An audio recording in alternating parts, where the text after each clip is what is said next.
নমস্কার সবাইকে, পয়লা বৈশাখে সবাইকে আন্তরিক শুভেচ্ছা জানাচ্ছি।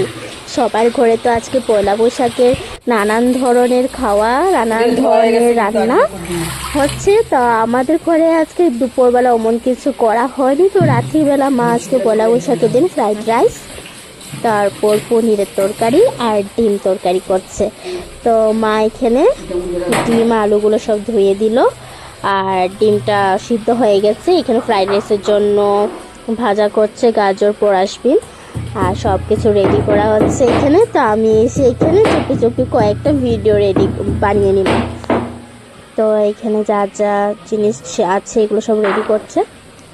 তা আমি মার সাথে আছি। তো রেডি হয়ে গেল এদিকে ফ্রাইড রাইস, এই যে পনিরের তরকারি,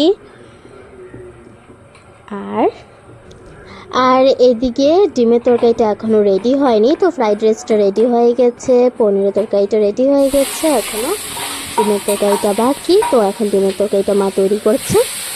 আমাদের ঘরে ভেজ আর নন ভেজ দুটোটাই হয়। তো খুব সুন্দর গন্ধ বেরিয়েছে। এই যে ডিমের কারিটা,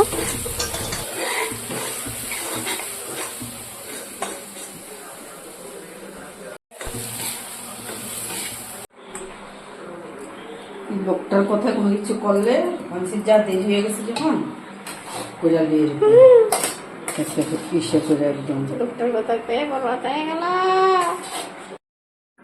তো আমাদের ঘরে পয়লা বৈশাখের স্পেশাল খাবার রেডি, ফ্রাইড রাইস রেডি, আলু ভাজাও করা হয়েছে, কালকের কিছু তরকারি ছিল, আর এখানে ডিম তরকারি, আর হয়ে গেল এখানে পনিরের তরকারি।